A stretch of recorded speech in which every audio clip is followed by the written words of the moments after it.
안녕하세요. 김원준입니다. 사법부 블랙리스트 논란에 대한 조사의 발표가 어제 있었습니다. 공개된 문건에 따르면 판사 강 씨를 법원 행정처 출신을 두어서, 그러니까 대법원장의 사람을 둬서 거점 법관으로 하여금 동향을 주기적으로 파악하는 방안이 작성돼 있습니다. 법관 한 사람 한 사람이 법과 자신의 양심에 따라서만 판결하도록 하는 게 사법 독립의 핵심 아닙니까? 거점 법관이 따로 있어서 동향을 파악했다면 북한의 5 담당자가 본질적으로 뭐가 다릅니까? 특히 박근혜 정부에게 큰 부담이었던 원세훈 전 국정원장의 댓글 공작, 항소심 판결 전후에 법원 행정처가 청와대와 연락해 의견을 나누고 재판부 의중을 파악하라고 했던 내용은 사법부가 재판부의 판결 내용을 미리 파악해서 청와대 의중에 맞추려고 한 정황의 다름 아니다. 사법부에 대한 외부 비판이 있을 때마다 독립을 해치지 말라 항변했던 사법부가 가장 조직적인 사법방해를 스스로 자행하는 당사자였던 겁니다. 묻지 않을 수가 없습니다. 누군가 사법부를 이렇게까지 망가뜨렸다. 그 당사자가 누군가 묻지 않을 수 없다. 김호준의 질문이었습니다. 굉장히 큰 뉴스죠, 사실은. 네, 그렇습니다. 사법부가 독립이 헤쳐졌다라는 건데요. 근데 그게 이제 사법부 내부에서부터 그런 일을 조직적으로 했다는 게 가장 큰 포인트입니다. 네, 이게 뭐 어디서 찍어 눌러서 예전에 군사정권처럼 협박을 해서 그게 아니고 사법부가 스스로 법원 행정처 사람을 거점 법관은 뭡니까? 거점 법관을 둬서 동향을 파악하도록 했다. 판사 한 사람 한 사람은 자부심이 강하고 자기가 스스로 판단한다고 하는 사람들인데 이렇게 거점 법관이 누군가 있었다는 게 자기 주변에 굉장히 충격적일 거라고 봅니다. 그래서 저희가 얼마나 충격적인지 이정열 전 판사님이 직접 나가겠다고 해서 저희가 잠시 후에 요 사안을 좀 더 심도 있게 다뤄보겠지만 일단 뉴스 훑어보겠습니다. 첫 번째 뉴스는 뭡니까? 네, 가장 중요한 뉴스이기 때문에 앞에 배치했습니다. 이른바 판사 블랙리스트를 조사한 법원 추가조사위원회가 어제 조사 결과를 발표했습니다. 2015년 원세훈 전 국정원장의 댓글 사건 재판 과정에 박근혜 정부 청와대 민정수석실이 개입한 정황이 나온 건데요. 이 문서에는 당시 우병우 수석이 이끄는 박근혜 정부의 청와대 민정수석실에서 법원 행정처의 항소 기각을 기대하면서 판결 전망을 문의했습니다. 그러자 행정처가 재판부의 의중을 간접적으로 파악하려고 노력하고 있다라고 썼는데요. 그런데 1심 결과와는 달리 예측이 어렵다라는 이야기도 쓰여 있었습니다. 이게 제가 보기에는 1심 결과는 자기가 알아서 전달했다는 거거든요. 실제 이 이야기는 이 조사 결과가 나오기 전부터 고 김영환 수석 비망록이 나왔을 때부터 네, 수첩에 쓰여 있죠. 계속해서 거론이 됐던 얘기입니다. 왜냐하면 그때 이미 1심 판결 나기 전에 1심 결과가 수첩에 적혀 있지 않느냐. 어떻게 알았냐. 근데 이제 입증할 수가 없으니까 흐지부지 됐는데요.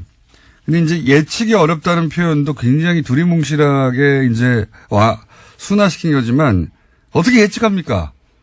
네, 앞선 1심 결과는 예측했다라고 해석되는 대목입니다. 그러니까 예측이라는 표현을 썼지만 사법부가 역술인들이 아니잖아요. 어떻게 예측합니까? 물어봤지.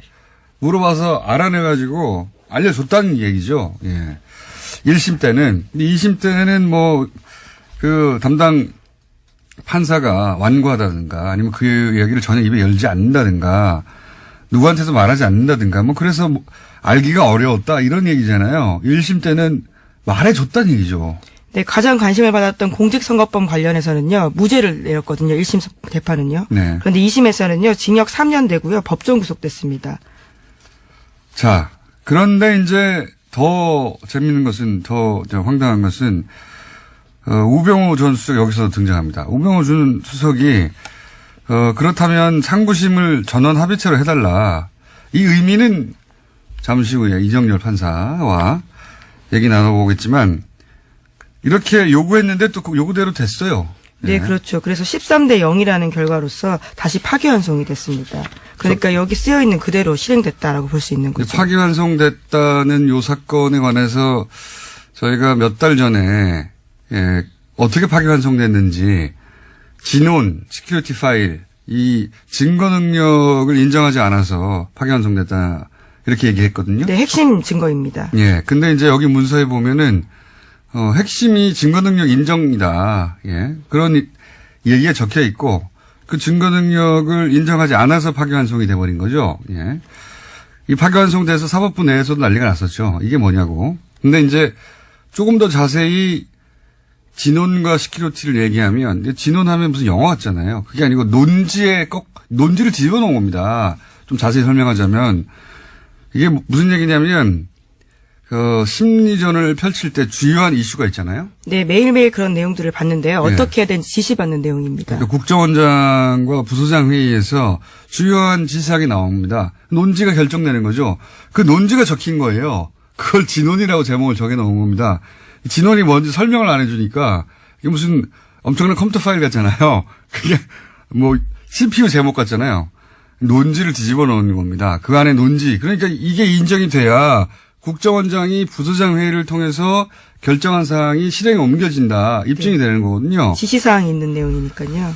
그리고 이제 시큐리티 파일은 여기 보면은 아이디가 적혀 있고, 그러니까 그때 당시 심리전단 팀 안보 5팀인가요? 네, 김땡땡 직원의 이메일에서 나온 겁니다. 그러니까 앞 두 글자 이름이 적혀 있어요. 뭐 김모 이렇게 적혀 있고 그 한 사람당 30개의 계좌와 계정요. 계정. 예. 예, 계좌가 있으면 더 놀라운 일이었을 것 같은데요. 계정과 비번이 적혀 있어요. 네. 한 사람당 30개씩. 그리고 22명의 그 실제 명단하고 정확하게 일치해요. 그러니까 이게 초창기의 트윗 계정 아이디라고 하는 거거든요. 이것도 이런 논지가 결정되면 이런 사람들이 퍼뜨렸다. 결정적인 거죠. 예, 심리전의 범위가 확 넓어지는 겁니다. 예, 그러니까 지시사항을 그대로 수행했다. 이거는 뭐 이게 인정되면 흔히 말하는 요즘 빼박인 거죠. 빼박. 그런데 이거를 증거 능력을 인정하지 않았어요. 왜 인정하지 않았냐? 본인의 이메일이 맞고 본인의 이메일에서 나온 것도 맞고 본인의 이메일에 해킹된 적도 없고 그런데 내가 작성한 게 기억나지 않는다. 예, 갑자기 그렇게 부인했습니다. 처음에 재판 나왔을 때만 하더라도 그렇게 이야기 안 했는데요. 어디서 코치를 받고 왔는지 두 번째 재판 나왔을 때 그렇게 말을 바꿨거든요. 본인의 이메일이고 그리고 해킹된 적도 없고 자기께 맞으면 부인할 수가 없잖아요. 그래서 부인하지 않았어요. 근데 갑자기 부인을 합니다. 기억나지 않는다고. 그랬더니 증거 능력이 없다고 파기환송을 해버린 거, 이거 황당한 일이 벌어졌는데 그게 그냥 벌어진 게 아니라 이런 주고받는 상황에서 이런 일이 벌어졌다는 겁니다. 예, 대법원 행정처가 코치했다라고 볼 수밖에 없는 상황이죠. 당연히 그렇게 의심을 할 수밖에 없는 겁니다, 이제.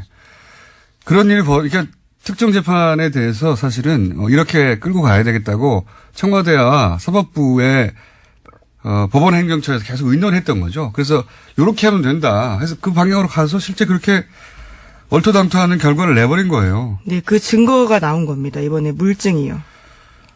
더 황당한 것은 지금 이게 이제 사법부가 자체적으로 그 당시 당시 행정처에서 쓰이던 그 주요한 그 컴퓨터를 다 열어본 게 아니에요. 다 네, 열어본 게 그렇습니다. 아니고 지금 법원 행정처에서는 거부했어요.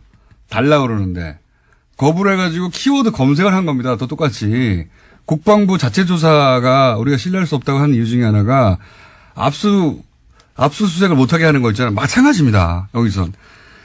여기서는 키워드 검색을 해서 걸린 것만 나온 거고요. 게다가 그 컴퓨터에서 발견된 파일이 그런 방식으로 한 760개 정도 되는데 이 중에 300개는 이미 삭제된 거예요.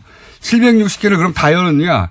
열지 못했어요. 760개 대부분을 열지 못하고, 왜냐하면 거기 비밀번호가 걸려있기 때문에 비밀번호가 걸려있는 건 열지 못하고 나온 게 이 정도예요. 네, 사실 비밀번호 걸려있는 것도 설정을 풀 수 있는데요. 해당 판사들이 비밀번호를 알려주지 않아서 열어보지 못하고 있다고 합니다.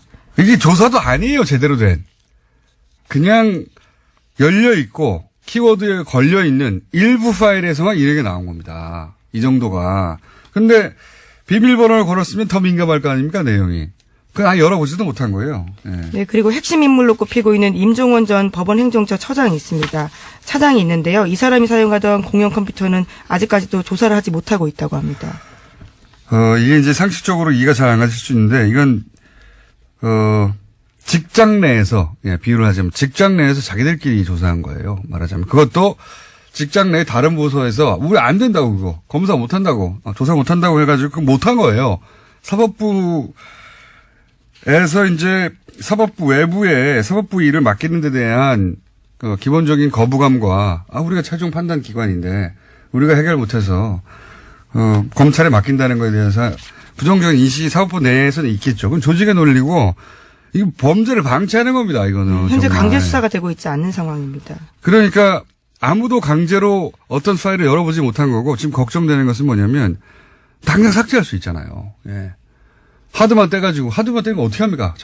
자기 PC 하드 떼가지고 가져간다든가, 누군가 시켜서 밤에 삭제한다든가, 디가우징 한다든가, 뭐, 기타 등등 여러 가지 방법으로 특정 파일을 군사 수준으로 반복 삭제하는 것도 있고, 여러 가지 방법이 있거든요. 그렇게 할 수도 있는 거예요. 이 답답합니다. 이거 수사해야 한다라고 저는 생각하는데, 이정열 판사에게 물어보겠습니다. 대체 어떻게 해야 되는지. 그냥 일반인의 상식을 보면 이게 말이 되나? 이렇거든요. 아니, 이렇게 파일이 많은데 이걸 다 열어보지도 못하고, 안 주면 조사도 못하고, 이미 검색어로 나온 것만 해도 이게 법 위반이 명백한데 판사들이 이런 법 위반을 그냥 두는 거잖아요. 이거 답답합니다. 큰 사건입니다, 아주. 잠시 후에 집중적으로 다뤄보기로 하고요. 자, 다음 뉴스는 뭐가 있습니까? 네, 다스 관련 소식 빼놓을 수 없습니다. 이명박 전 대통령의 다스 설립 자금 4억 2천만 원 됐다라는 핵심 증언이 나왔습니다. 시사인 보도인데요. 김성우 전 다스 사장의 검찰 진술이기도 합니다. 이 전 대통령이 다스 설립 자금을 됐다라는 증언이 나온 것은요, 이번이 처음입니다. 설립 자금의 액수가 나온 게 처음이군요. 네, 4억 2천만 원 냈다고 합니다. 1987년에 설립이 됐는데요. 당시에는 대부기공이라는 이름으로 열렸습니다. 자, 예, 다스 관련 소식이 이제 특활비가 갑자기 터지면서 약간 뒤로 미뤄져 있는데, 다스는 사실 거의 수사가 끝났다라는 이야기도 들립니다. 예, 입증을 사실상 한 거나 마찬가지다. 소환만 남았다. 이런 얘기가 있긴 합니다. 네, 그런데 그 중에서 이제 다스를 이명박 전 대통령이 설립했다라고 하는 이야기는 나왔는데, 돈이 초기 자본금 4억 2천이 이명박 전 대통령으로 나왔다. 액수가 특정됐습니다. 자, 다음 뉴스는요? 네, 검찰이 이상득 전 의원, 그러니까 이명박 전 대통령의 둘째 형인 이상득 전 의원의 국정원 특수활동비 받아간 정황을 포착했다라고 하는데요. 이명박 정부 시절에 있었던 일입니다. 목욕만 당시 국정원 기조실장 등 관계자들의 진술인데 2011년에 억대 돈을 받아갔다라는 겁니다. 직접 자기가 줬다라는 이야기도 하고 있는데요. 당시는 인도네시아 대통령 특사단이 방 안에서 있었는데 숙소에 침입했던 일이 있었습니다. 국정원 직원들이 들켰는데요. 그 상황을 무마하기 위해서 돈을 준 게 아니냐라는 의혹이 나오고 있습니다. 어제는 이제 김윤옥 여사 관저 행정관이 돈을 받은 걸 인정했죠. 예. 쇼핑백에 돈이 왔다. 예, 방식까지 구체적으로 나왔습니다. 본인이 먹지 않은 한, 예, 그 돈은 그러면 김 여사에게 전달됐을 테니까 이제는 이제 가족으로 지금 확대되고 있는 와중인데, 형 이야기도 나온 거죠. 형이 당시에 특수활동비를 그 형에게, 이명박 전 대통령 형, 이상득 전 의원에게 줬다고 하는 이제 진술이 나온 거죠. 근데 이때 이제 검찰에서는 국정원이 당시 위기에 몰려 있었기 때문에 그 상황을 돌파하기 위해서 이런 돈을 준 게 아니냐, 뭐 이런 이야기인데, 이거 굉장히 재밌는 사건입니다. 인도네시아 대통령 특사단이, 방문했을 때, 괴한이 침입했다, 뭐 이런 뉴스가 나왔었거든요. 네, 그래서 경찰에 신고됐습니다. 인도네시아 대통령 특사단에서 신고할 수밖에 없죠. 이 당시 사건이 어떻게 되냐면 굉장히 재밌어서 잠깐 말씀드리면, 이명박 전 대통령 면담이 잡혀 있는 날이었어요. 그래서 이제 특사단이 면담을 하러 가는 거였거든요. 그러니까 비는 게 분명하죠. 면담이 있다는 걸 알았던 거예요. 예. 나중에 이제 국정원 직원들로 드러났으니까 국정원에서는 면담이 있는 걸 알고 당시 남자들 여자 한 명으로 이루어진 3인조가 투입됩니다. 그래서 이제 노트북에서 뭘 카피하고 있는데 그중에 한 사람이 뭘 놓고 갔는지 다시 돌아온 거예요. 들켰죠. 들켰는데 웃긴 건 그럼 한 사람이 망을 보든가 했어야 되는데 3명이 다 바빴나 봐요. 방에 들어와가지고 들켰어요. 들켜가지고 진짜 웃긴 것은 여기서부터 들켰으면 냅다 도망가서 자기 신원이 드러나지 않도록 해야 되잖아요. 그중에 노트북 한 대를 들고 나갑니다. 그렇죠. 들고 나가니까 이 특사단 입장에서는 없어진 게 없으면 뭐 신고를 안 했을 수도 있을지도 모르겠습니다. 노트북 하나 들고 도망갔잖아요. 당연히 신고를 했죠. 그 호텔에서 찾았어요. 그 국정원이면 깜짝같이 사라졌을 것 같잖아요. 19층에 숨어있다가 잡힙니다. 이 사람들이. 특수훈련을 받은 국정원 요원이라고 보기엔 굉장히 어설픈 일들이 많아서요. 물건을 훔쳤다는 점도 굉장히 문제지만 더 웃긴 거 들켰다는 게 더 문제인 것 같습니다. 그것도 웃기지만 그러니까 첩보기관의 입장에서 보자면 들킨 게 더 문제죠. 그렇죠. 예, 들키지 말았어야지 했으면. 더 웃긴 건 비상통로에서 발견됐거든요. 발견되니까 노트북을 주고 다시 도망가요. 굉장히 제가 보기에는 그 세계 첩보기관 사상 가장 치욕적인 사건 하나로 정말 망신스러운 예. 일입니다. 전 세계 베스트 10 안에 들어갈 정도의 사건입니다, 이게. 노트북 들켰는데 눈앞에서 노트북 하나 들고 도망가고 그것도 비상통로에 숨어 있다가 호텔 직원한테 잡히니까 냅다 노트북을 돌려주고 다시 도망가고. 여기서 좀 이상한 점은 호텔 방문을 어떻게 열었느냐. 이 침입한 흔적이 없다. 예, 그럼 카드키를 가져가는 거 아니냐. 호텔이 협조한 거 아니냐. 게다가 이 비상통로에서 발견됐을 때 잡혔어야 되잖아요. 노트북을 주고 어떻게 도주하였냐. 도주도 이상합니다. 네, 그래서 당시에 국정원 별명이 걱정원이었습니다. 워낙 걱정 끼치는 일들이 많다고요. 그때 돌았던 변명이 더 웃깁니다. 바로 2층에 국정원 기관에서 쓰던 방이 있었는데 그 방에서 노트북을 가져오라고 했는데 방 번호를 잘못 알아가지고 그 아래층에서 그걸 가져갔다. 이런 식으로 해명했거든요. 말도 안 되는 소리죠. 그런데 직원 누군가 들어오는데 그 노트북 하나를 왜 들고 도망갑니까? 방 잘못 알았습니다. 해명해야 되죠. 예. 말도 안 되는 소리인데 어쨌든 그렇게 웃긴 사건이었습니다, 이게. 생각이 나서. 댓글 공작이 아무래도 치중하다 보니까 정보기관 본연의 역할을 제대로 못하는 게 아닌가. 굉장히 치욕적인 예. 사건이었고, 그래서 이제 또 질타를 받다 보니 이런 식으로 국면을 넘기려고 당시 이제 이상득 전 의원 같은 경우에는 그 형님이고 힘이 막강했으니까 로비를 한 게 아닌가. 당시 예산이 줄어든다든가 이런 일이 있을까봐 이런 의구심을 가지고 이제 있는 거죠. 예, 의심을. 이제 소환해서 추궁한다고 합니다. 자. 네, 어제 압수수색도 있었습니다. 웃긴 사건이었습니다. 그때 특활비가 건네졌을 줄이야. 자, 다음 뉴스는 뭡니까? 네, 어제 박근혜 전 대통령 재판의 증인으로 안봉근 전 비서관이 나왔습니다. 안 전 비서관은 박근혜 전 대통령에게 보고할 때 최순실 씨가 있었다라는 진술을 했는데요. 문고리 3인방으로 불린 이재만, 안봉근, 정우성 전 비서관이 있는데 이 세 사람이 보통 일요일 오후 3, 4시 청와대 관저에서 박근혜 전 대통령에게 업무를 보고했다고 합니다. 이때 최순실 씨가 옆에 있었다라고 합니다. 옆에 있었던 것까지는 놀랍진 않아요, 이제. 놀랍지 않은데, 이 상하관계가 여실히 드러나는 증언이에요. 그러니까 문고리 3인방은, 김기춘, 예. 막강했던 김기춘 비서실장조차 문고리 3인방을 어려워했다고 하거든요. 근데 이제 최순실 씨는 전혀 어려워하지 않았던 거죠. 예. 최순실 씨는 문고리 3인방도 어려워하지 않았을 뿐만 아니라 박근혜 전 대통령도 어려워하지 않았어요.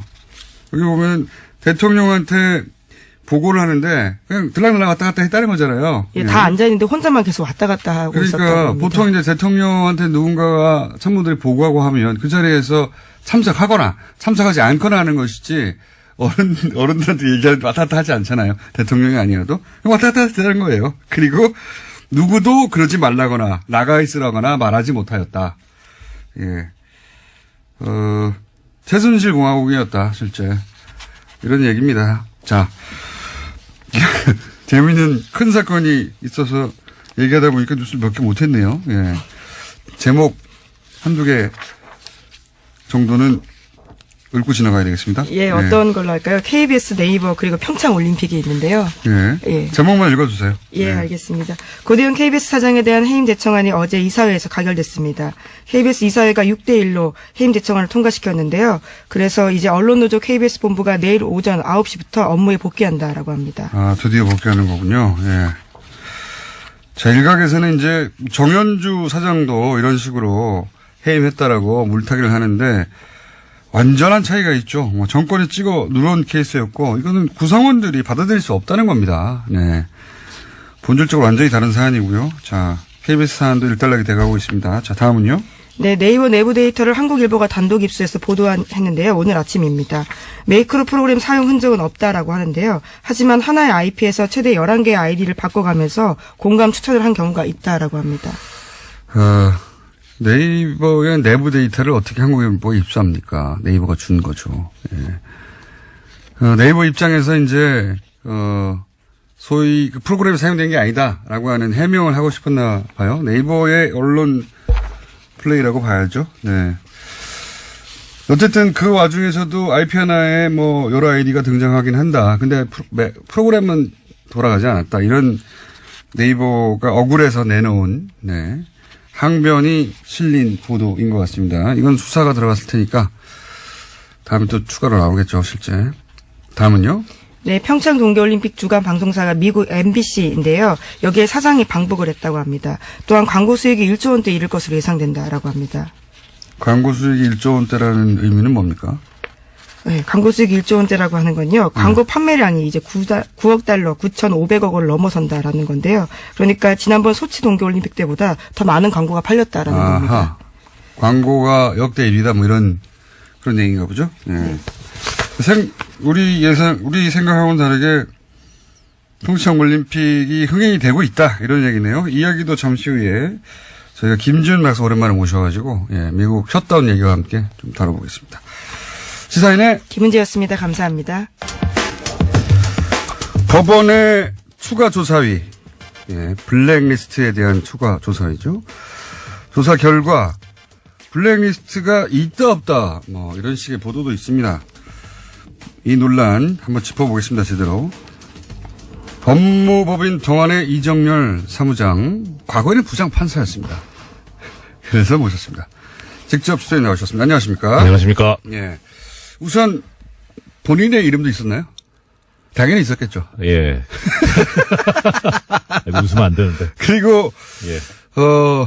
아시는 분들도 일부 있으시겠습니다만 부부 부장판사였습니다. 한 분은 사무장이고 이제는 한 분은 여전히 부장판사님이시죠? 예. 예.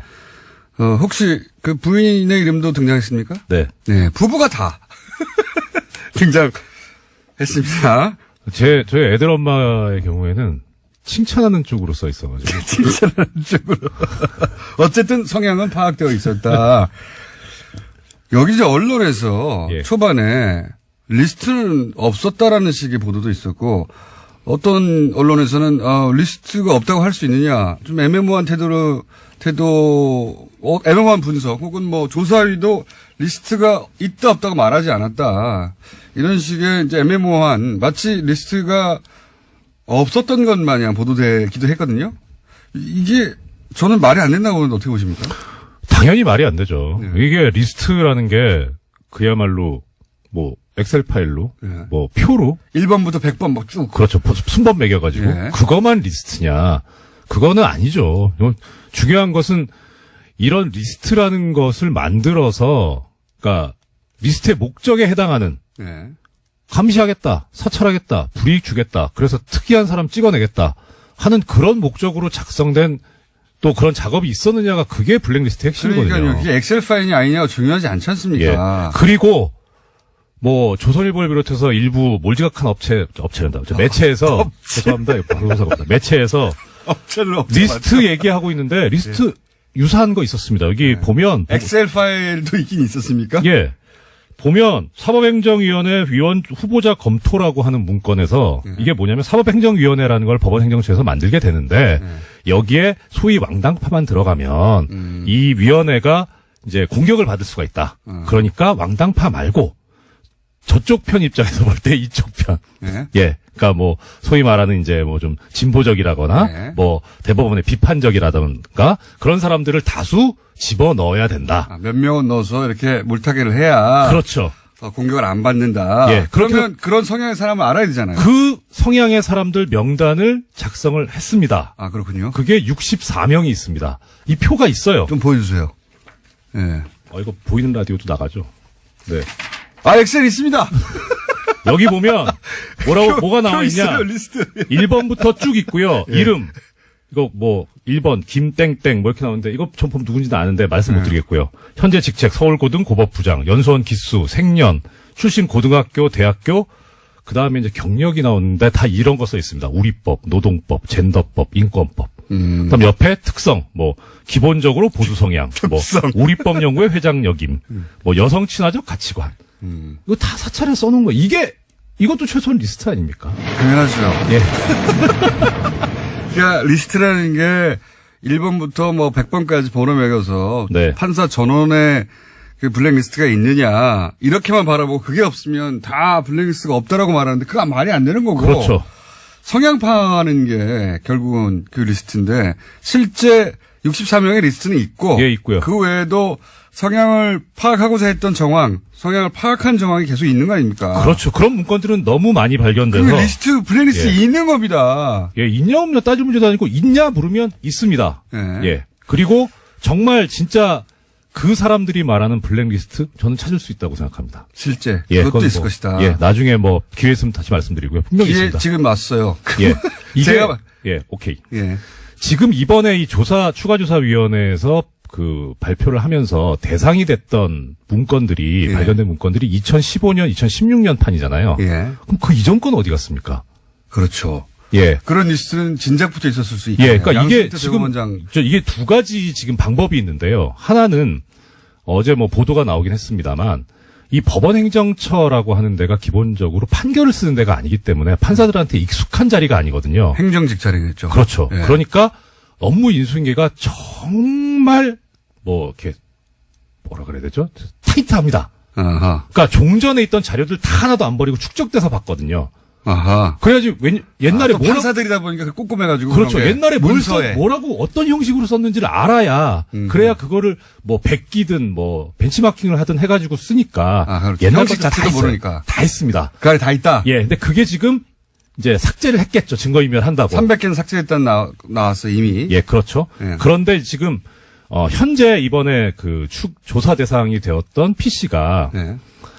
보통 이제 판사들이 쓰고 있는 PC 같은 경우에는 한 2, 3년 주기로 바꿔주거든요. 교체를 합니다. 신형으로. 제일 좋은 거. 하지만 파일은 옮긴다는 거죠. 그렇죠. 파일은 옮기죠. 예. 그리고 그 쓰던 PC는 이제 법원 일반직 공무원들한테 가거든요. 예.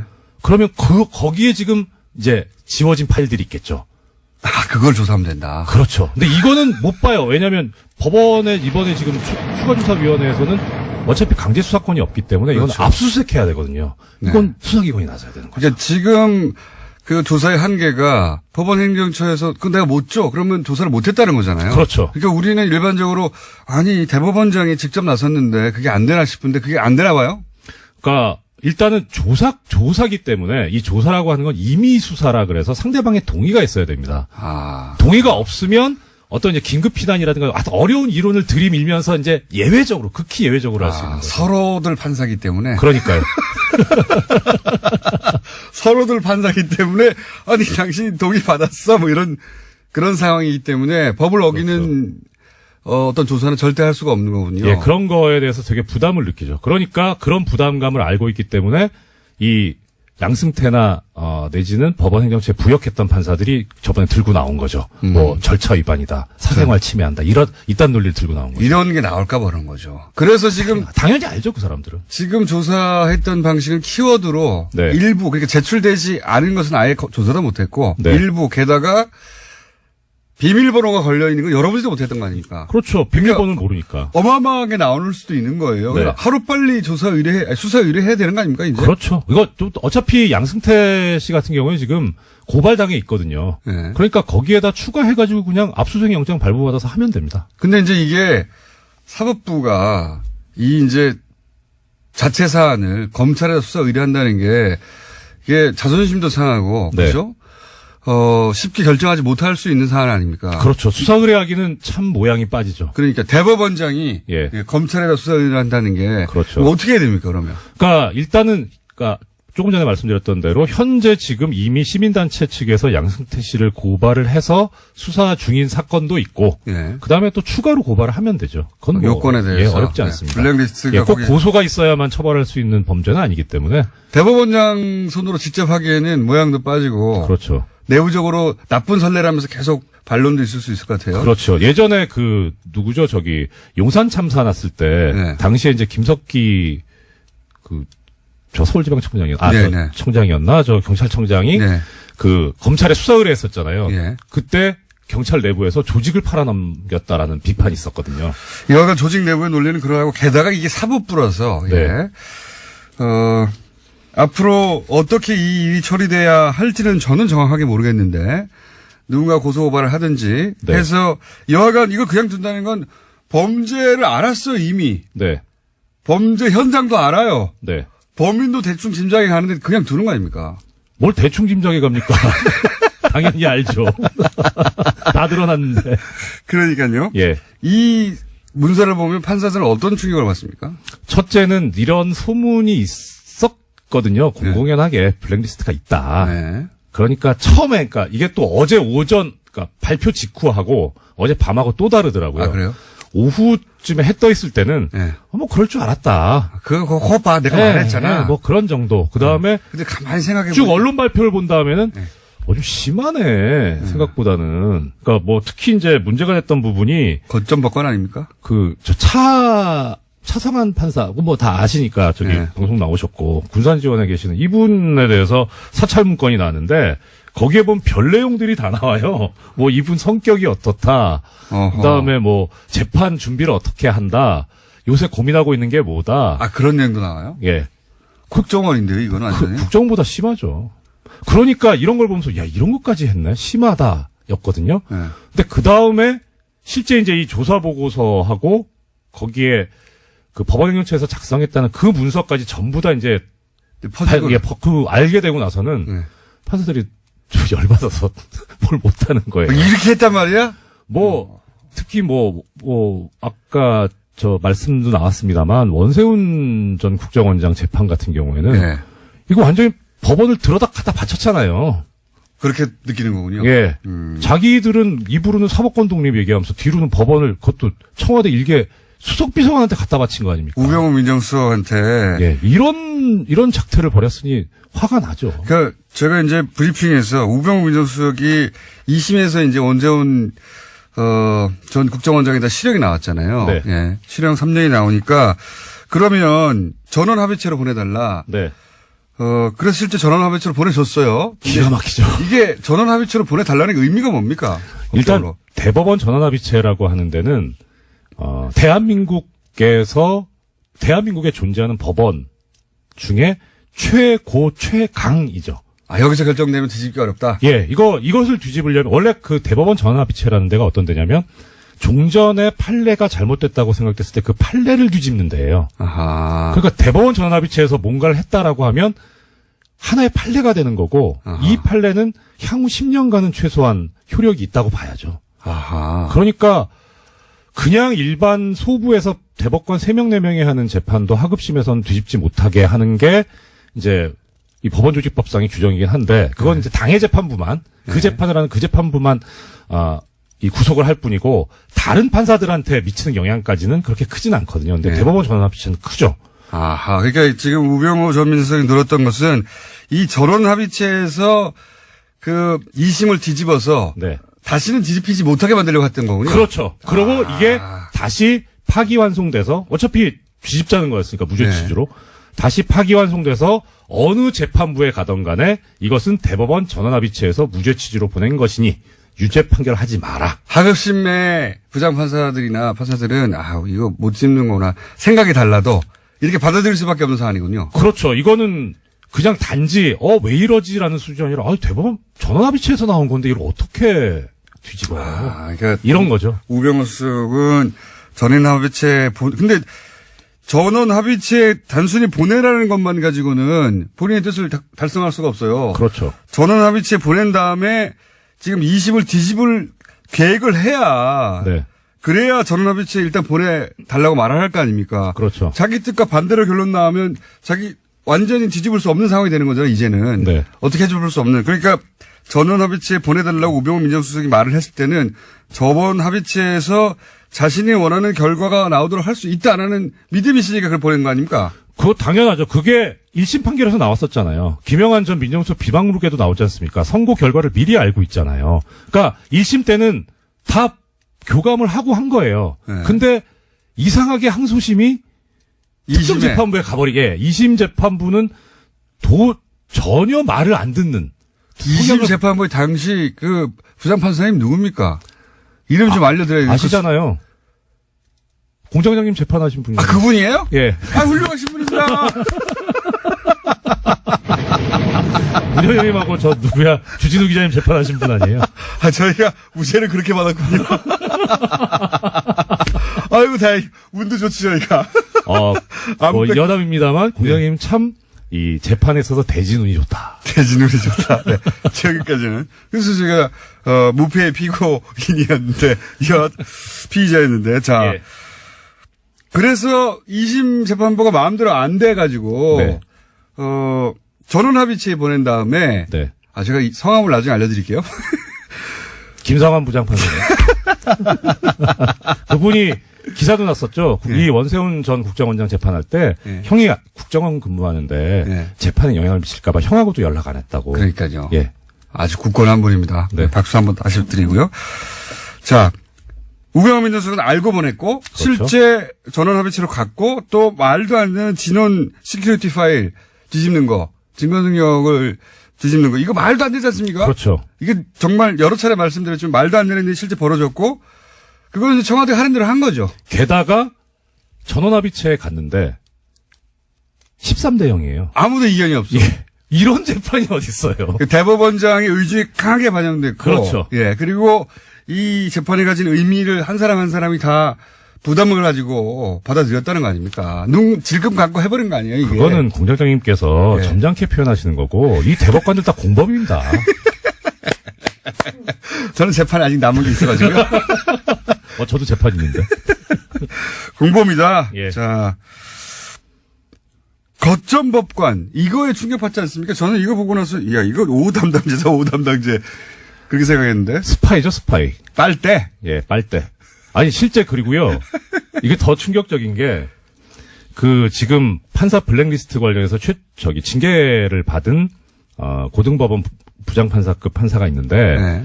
이분이 국제인권법 연구회 회장도 합니다. 아하. 그러니까 네. 그 당시에 무슨 소문이 돌았냐면, 저 양반이 약간 좀 보수적 성향으로 알고 있었는데, 국제인권법 연구회 회장을 한다? 그러니까 국제인권법 연구회가 이렇게 탄탄한 데다, 스펙트럼이 넓고, 네. 좋은 데다, 이런 생각을 하고 있었는데, 실제 이 양반은 가가지고, 회장이 돼서 그 연구회 내 온갖 고급 정보들을 다 빼내가지고, 법원경찰에 보고를 하고, 그걸 가지고 대책 수립하고 있었던 거예요. 그러니까 아예, 한 국가의 네. 차관급 법관이, 고위 법관이 빨대가 돼가지고 활동을 한 거죠. 야, 충격적이야. 기가 막히죠. 예. 이게, 그래서 저희가, 이정열 전 판사님을 모신 겁니다. 이거 이제, 이런 거 해설해 주셔야 되거든요, 지금. 네. 이런 해설이 지금 안 나오고 있어가지고. 할 거 되게 많은데 시간이 이렇게 빨리 가네요. 내일 또 나오세요. 저는 이 사건이 정말 중요한 사건이라고 생각하기 때문에, 또 모시겠습니다. 오늘 감사합니다. 여기까지 하고요. 좀 네. 순서가 많아가지고. 아쉽네요. 내일 또 기대해 주십시오. 예. 이정열 전 판사님이라고 오늘은 소개할게요. 네. 전 판사님이었습니다. 감사합니다. 네, 고맙습니다. 자, 시간이 몇 분 안 남았습니다. 오랜만에 어렵게 나오신 분인데, 할 수 없이 2부, 3부 걸쳐서 이 코너를 가야 되겠습니다. 오랜만에 나오셨어요. 김지윤 아산정책연구원 연구위원 김지윤 박사님 나오셨습니다. 안녕하십니까. 네, 안녕하세요. 자, 원래 이제 셧다운 얘기도 하고, 네. 트럼프 얘기도 좀 했다가, 올림픽을 바라보는 미국의 분위기도 좀 얘기하려고 했는데, 셧다운은 오늘 새벽에 한국 네. 시간으로 해제라고 해야 되나요? 좀 풀렸어요? 그렇죠. 셧다운 얘기를 일단 잠깐 해보죠. 네. 셧다운을 여러 차례 겪었죠, 미국은. 한 10여 차례 이상, 10여 차례 겪지 않았나요? 76년도에 처음 있었고, 요번이 19번째예요. 그러니까 한마디로 공무원 줄 월급 없다고 문 닫은 거 아닙니까? 그렇죠. 근데 이게 약간 예산 그 과정하고 좀 엮어서 봐야 되는 게, 그러니까 우리 같은 경우는 이제 예산하면은 만약에 뭐 잘 통과가 안 돼도 준 예산 뭐 이런 식으로 그렇죠. 가는데, 미국 같은 경우는 이제 9월 30일까지 하고 그다음 10월 1일부터 새로운 회기가 시작이 되거든요. 근데 만약에 이제 예산이 통과가 못하면은 이제 대부분의 경우에는 continuing resolution이라고 했고 약간 임시 방편적으로 해서 이제 그 전에 있었던 예산의 비율로 해갖고 이렇게 책정을 해요. 그래서 이제 계속 그 예산안이 통과되고 할 때까지 있는데 그게 이제 처음 이렇게 지난 이제 9월에 하원에서는 통과가 됐었어요. 예산안 12개 비리. 근데 이제 상원이 이제 안 돼갖고 12월 이제 8일 날 그러면 다시 하자. 그랬다가 12월 22일까지 또 늘렸다가 요번에 19일까지 늘렸는데 이제 그때까지 그게 안 되는 바람에 그러면 예산이 지금 이제 더 이상 지급이 안 되니까 뭐 정부를 이제 셧다운 해버리는. 그럼 예를 들면 소방서도 안 돌아가고 그죠? 군대도 그런 정도는 해요. 군대나 이런 것들은 이제 기본적인 스킬치는 그건 되는데 이제 좀 자잘한 거 뭐 환경청이라든지 뭐 에그리컬처라든지 뭐 이런 건 이제 안 되는 거죠. 네. 그래서 이제 이게 정부 행정부의 부담이 큰 거죠. 어쨌든 최종 책임은 행정부에 있는 거니까, 그죠? 근데 이제 행정부에서는 의회가 지금 안 돼갖고 합의가 안 돼갖고 안 되는 거다라고 그쪽으로 이제 하고 있는 거죠. 물론 그렇긴 하지만 여론은 국민은 이거 대통령이 잘못했네 이런 식으로 받아들이잖아요. 그게 또 달라요. 옛날에 그래요? 빌 클린턴 때, 빌 클린턴 같은 경우는 이제 1995년에 빌 클린턴이 비토를 했었어요. 그 예산안을. 그래서 안 된다고? 예. 그래서 그게 꽤 오래 갔었어요. 그건 한 3주 정도 있었거든요. 그때는 오히려 여론이 좀 빌 클린턴 대통령 쪽으로 또 돌아서게 됐죠. 비토한 이유가 납득이 됐기 때문에 일반 국민들한테. 그때 이제 소셜 웰페어가는 사회복지 그쪽 예산을 삭감을 해버리는 바람에. 자, 그럼 이번에 쟁점이 됐던 건 소위 말해서 이민법, 뭐 다카 프로그램 이런 거 아닙니까? 그렇죠. 잠깐 설명해 주세요. 그러니까는 이게 이제 2012년에 오바마 대통령이 행정명령으로 내린 건데 어릴 때 이제 그 불법 체류자, 불법 이민자 엄마 아빠를 따라서 왔다가 그러니까 미국에서 사실상 그 청소년기 어린 시절 다 보내고 거의 미국인이나 마찬가지예요. 아이들은 제가 없는 거죠. 그렇죠. 그래서 이런 애들 좀 구제에 도전되지 않냐. 그래서 그러니까 신청을 하면은 그 프로세스를 통해 갖고 뭐 영주권, 시민권을 이제 발급해 주는 방향으로 가기로 했는데 여기 총 한 140만 명 정도 된다 그러고 이 프로그램에 등록을 계속 레지스터를 한 사람들이 한 80만 명? 이 정도 돼요. 근데 이제 트럼프 대통령이 지난 9월에 이거 폐기하겠다라고 했었죠. 그럼 거꾸로 이제 오바마 대통령 때문에 자기 명단만 제출한 꼴이 된 겁니다. 그렇죠. 이제 어딘지 다 알죠. 이제 그러니까요. 역으로 혜택을 주겠다고 해서 명단을 제출했는데 거꾸로 범인 취급을 하게 된 거죠. 그렇죠. 그래서 이거를 이제 구제를 해야 된다. 그래서 민주당에서는 이거를 행정명령에서 법안으로 바꿔갖고서는 통과를 시켜갖고 구제를 해주자 그러고, 근데 트럼프 대통령은 그 당시에 이제 본인이 폐기를 하겠다 얘기를 하면서 확 자르진 않았어요. 그래서 6개월 안에 의회 니네가 알아서 좀 해봐라. 던져서 3월 초까지 이걸 해결을 해야 되거든요. 그러니까 민주당에서 요번에 이제 예산안 통과하고 뭐 이럴 때 요거 집어넣자. 그래서 얘네들을 이제 구제를 해주자. 그러고 이제 공화당에서는 이제 요거에 대해서 좀 뜨뜻미지근하게 이제 반응을 하고. 그리고 이제 그 멕시코하고의 장벽 문제도 있지 않습니까? 그렇죠. 그래서 트럼프 대통령이 던진 게 이 다카 법안을 그러면 해줄 듯이 얘기를 하면서 대신에 멕시코 장벽 예산 통과시켜줘. 막 이렇게 했죠. 주고받자. 훔치자. 벌써 시간이 다 됐어요. 그래서 3부 이어서 가겠습니다. 네. 김준 박사님과 얘기 나누겠습니다. 3부에서 다시 뵙겠습니다. 미국 이야기. 셧다운 이야기를 길게 해보려고 했는데 셧다운이 풀렸어요. 오늘 새벽에. 풀렸는데 이것도 임시죠? 그렇죠. 2월 8일까지 이제 이해가 된 거고 그 이후에 만약에 그 전에도 뭔가 이렇게 이결이 안 되면 또 이제 셧다운이 갈 수는 있는데 이제 봐야죠.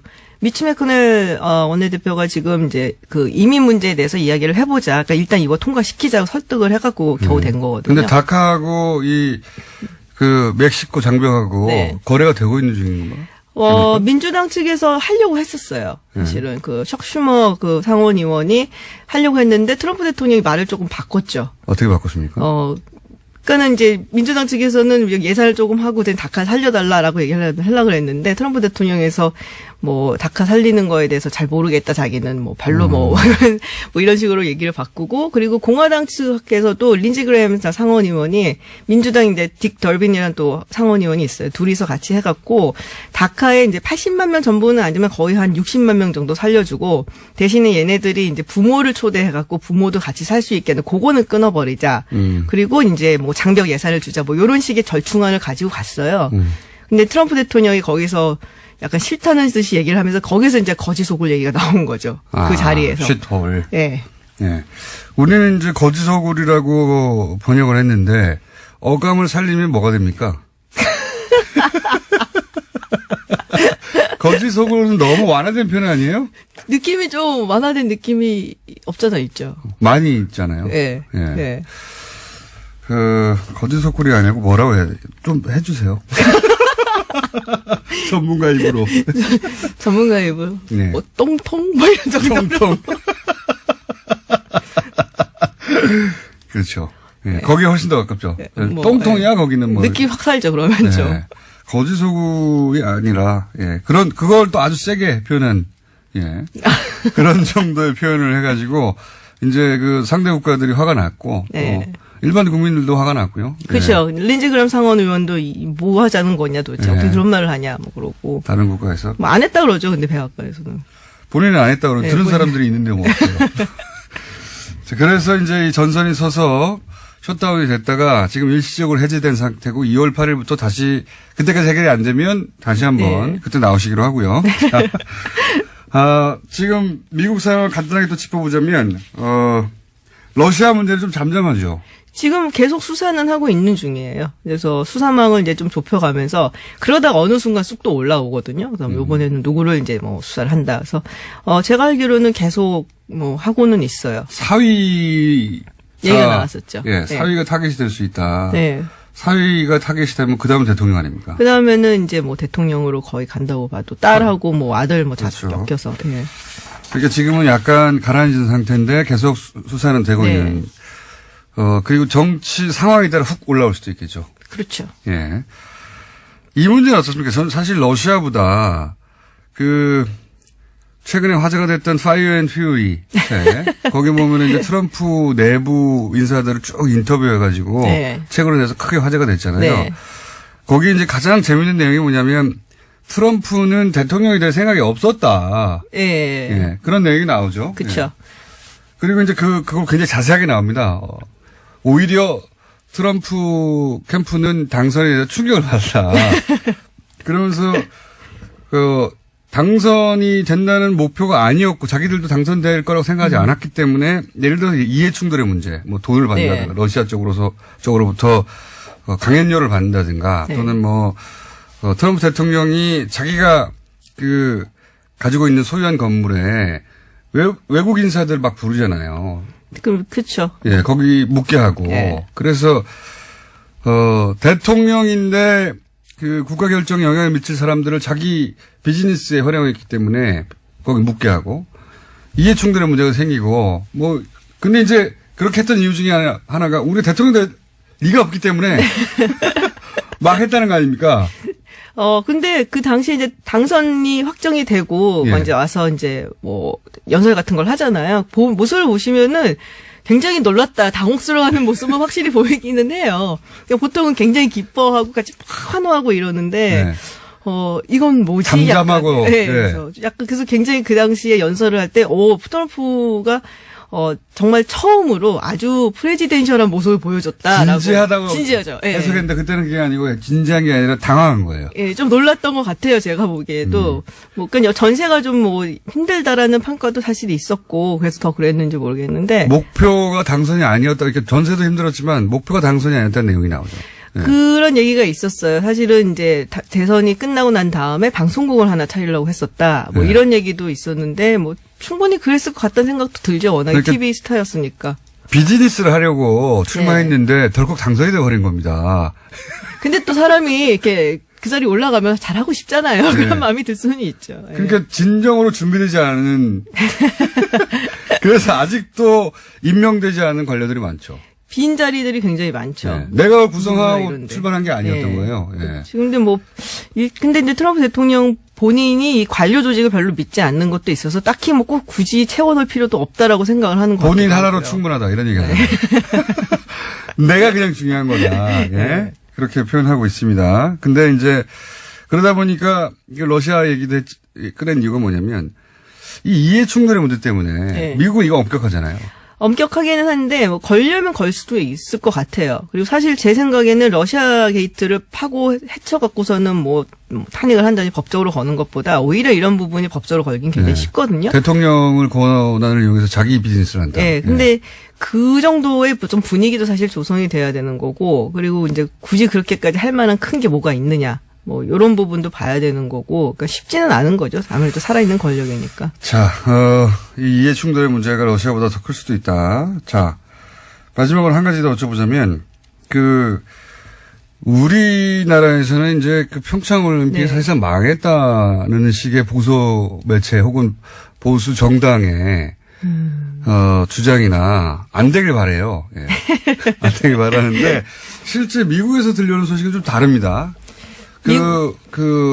역대 방송 올림픽 주관사 방송의 광고 액수가 역대 최고에 달했다.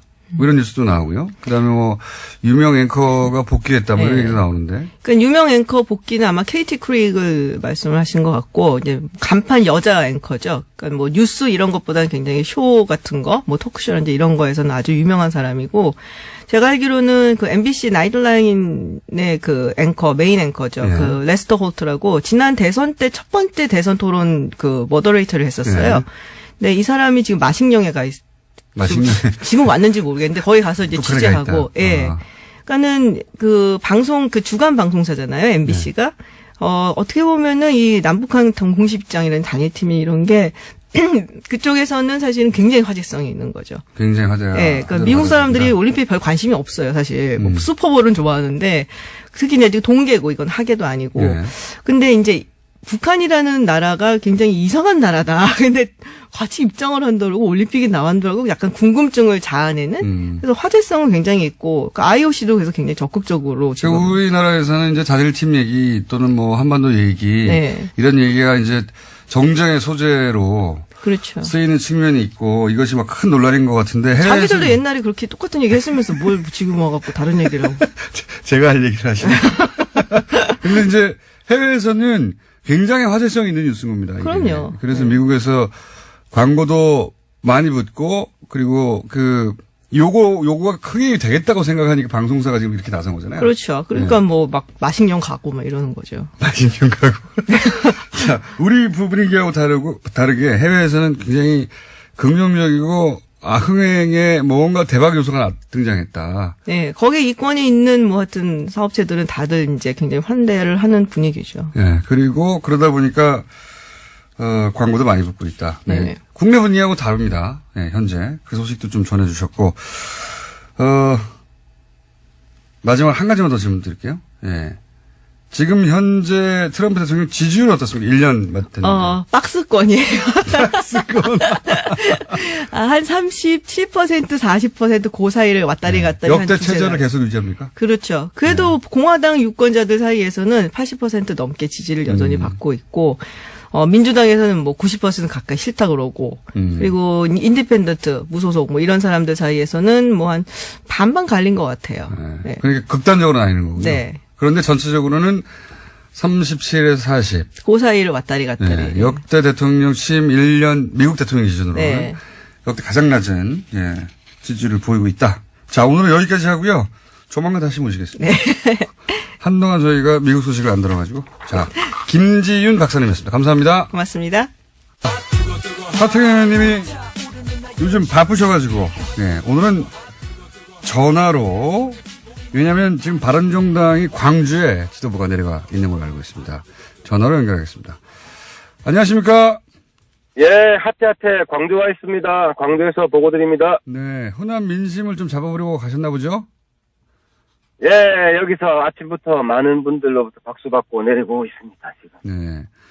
크게 환영받지는 않으실 것 같긴 한데, 지금 일정은 어떻습니까? 오늘 이제 최고위원회 곧 들어가고요. 네. 그 다음에 이제 망월동 가서. 망월동. 하고. 네. 예. 그 다음에 이제 국민통합포럼. 네. 안철수 대표 와서 같이 행사하고 이렇게 돼. 그리고 호남에서 바른정당 첫 최고위원회도 하신다고? 예.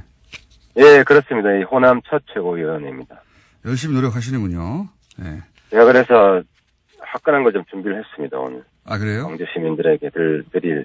예. 정말 화끈한지 한번 말씀해 봐 주십시오. 딱 두 가지인데요.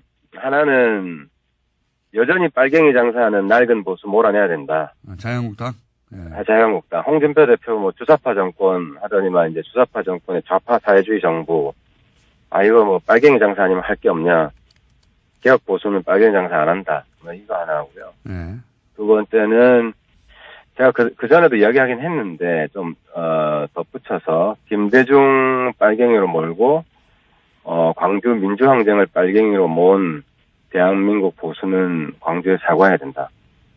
제가 오늘 정말 진심 어린 그런 사과를 할 생각입니다. 자, 대한민국 보수가 광주에서 새로 태어난다 선언을 할 겁니다. 네, 알겠습니다. 바른정당 입장에서는 이제 호남 표심도 잡아야 되니까, 민심도 잡아야 되니까 그런 행보를 하고 계신데, 그런데 이제 그 국민의당 같은 경우에는 당이 사실상 그 반으로 쪼개져 있다고 봐야 되지 않겠습니까? 그죠? 그렇습니다. 그 부분인데, 네. 사실 안철수 대표 많이 추락했고, 저희도 부족한 점 많고 한 거 다 알고 있고, 근데 이제 호남 분들에게 민주당 지지하는 분들은 그대로 민주당 지지하실 것이고 민주당에 마음을 두지 못한 분들에게는 저희들이 호소를 할 생각입니다. 그나마 우리가 부족하지만 적어도 호남 박지원 당보단 낫지 않냐. 호남 박지원 당. 그리고 한국당보단 낫지 않냐. 네. 그래서 우리가 더 잘할 테니까 우리의 정말 지극 정성을 봐서 한번 믿어달라는 간곡한 호소를 해야죠. 그 방법이 있겠습니까? 바른정당에서의 노력은 알겠습니다. 바른정당 입장에서는 이제 통합이 안 되면 큰일 나는 거죠. 큰일 나는 건데 그래서 이제 그런 노력을 하시는 건데 국민의당 내에서는 이 안철수 대표 측에서 반대파를 징계한다고 한단 말이죠. 오히려 더 자극하고 있어요. 요 징계권에 대해서는 어떻게 생각하십니까? 그러니까 이제 본질은 이게 이제 국민의당이 제가 좀 전에 말씀드렸지만 친안당과 친박당으로 갈리는 거지 않습니까?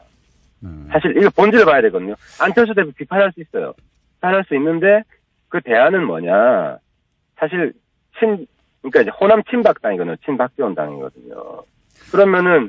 이제 자꾸 박지원 대표 쪽으로, 물론 박지원 대표가 중요한 역할을 하긴 하는데, 박지원 대표에 대한 이제 영남권의, 이미지가 안 좋다 보니. 영남권뿐만 아니라 호남 분들한테도 제가 이제 여쭤보는 겁니다. 그러니까. 그래서 호남개혁신당이, 예. 호남개혁신당의 리더십이 뭐냐. 유승민 안철수 계속 비판하셨잖아요. 예. 비판은 우리가 다르게 받겠다는 겁니다. 그러면 호남개혁신당의 그 리더십은 박지원 아니면 박정천이다. 네. 어제 이용주 의원이 그런 얘기 했잖아요. 친한당에 함께 못하지만 박지원당에도 함께 못하겠다. 박지원 은퇴해라. 네. 이선으로 물러나라고 지금 은퇴라기보다. 그러니까 이선으로 물러나라고 그랬죠. 예. 그러니까 당대표는 안 된다는 얘기죠. 예. 그렇죠. 호남개혁신당은 이것대로 제가 볼 때는 미래가 있는가. 이거 하나하고 또 하나는 지금 사당 대표를 한번 쭉 놓고 보십시오. 추, 홍, 그 다음에 이영자 들어가는 두 사람, 안유.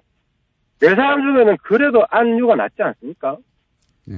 그렇게 생각하지 않는 분도 있겠지만, 무슨 말씀? 안 그런 분도 있겠죠. 네. 근데 홍 대표보다는 전 낫다고 생각하고요. 예. 추 대표는 제가 평가는 안 하겠습니다만은. 왜 안 하십니까? 하시지.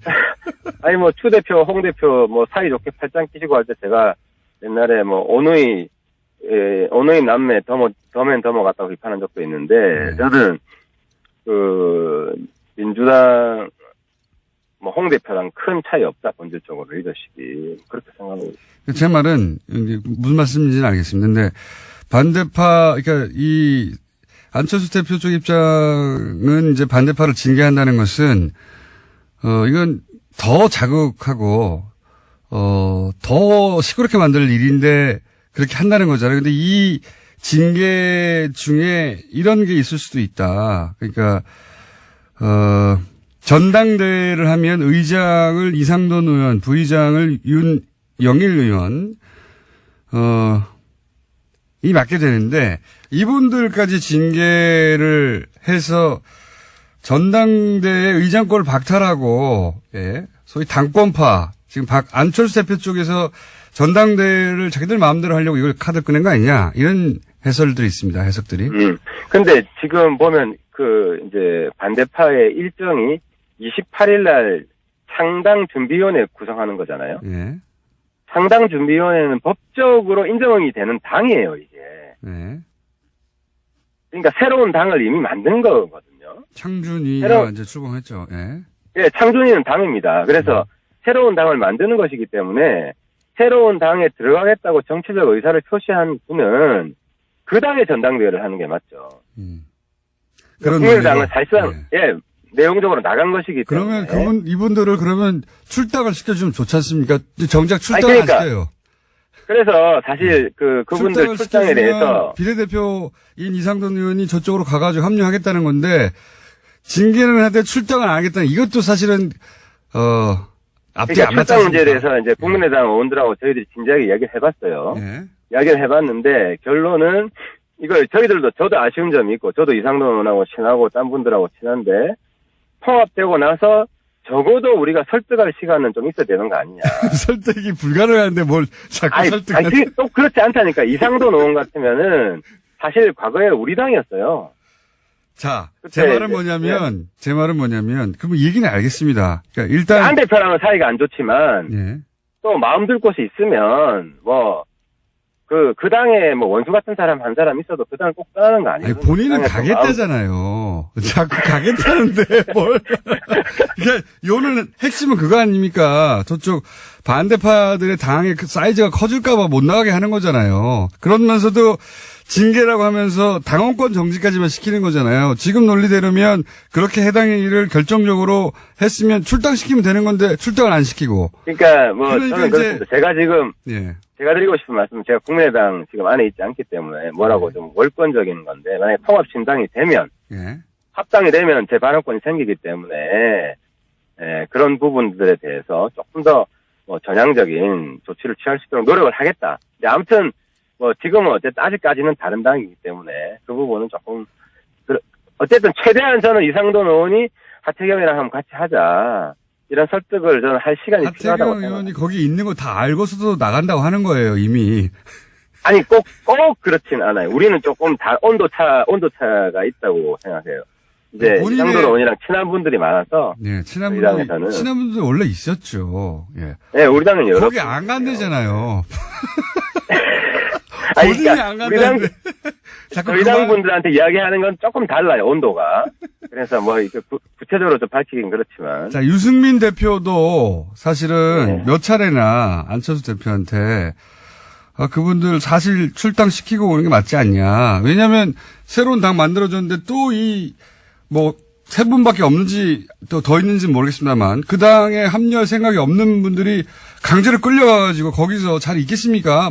계속 당 내에서 여러 가지 문제 제기하고 그러면 시끄러우니까 그럼 정리하고 오라고 유승민 대표는 입장을 낸 거잖아요. 그죠? 그게 맞죠? 예, 공개적으로 사실 요구했죠. 요구했고 그 문제 가지고 계속 협의를 해서 저희들도 일단은 조금 더 목소리는 안 내는 쪽으로 방향을 잡았습니다. 그건 이제 제가 조금 전에 말씀드린 그런 이유로 우리도 조금 설득할 시간을 가져보자. 그러면 만약에 출당 안 해주면 방법이 없으니까 세 분인지 또는 더 많은지는 모르겠으나 최소한 세 분이 본인의 의사와 다르게 통합되는 신당에 이제 소속이 되었어요. 근데 이분들이 그때도 계속 나는 여기 있지 못하겠다.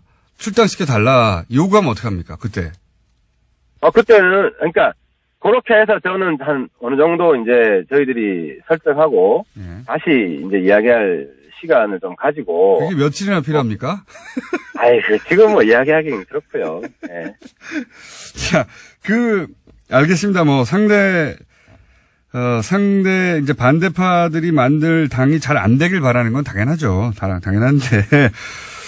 이건. 네, 그쪽에 가면 미래가 없습니다. 그렇잖아요. 그거는 개별 의원들이 각자 판단하는 일이죠. 그거 대신 판단해 줄 일은 아니지 않습니까? 아니 근데 그분들도 그렇게 생각할 거예요. 그러니까 그래서 의원들은 간대잖아요.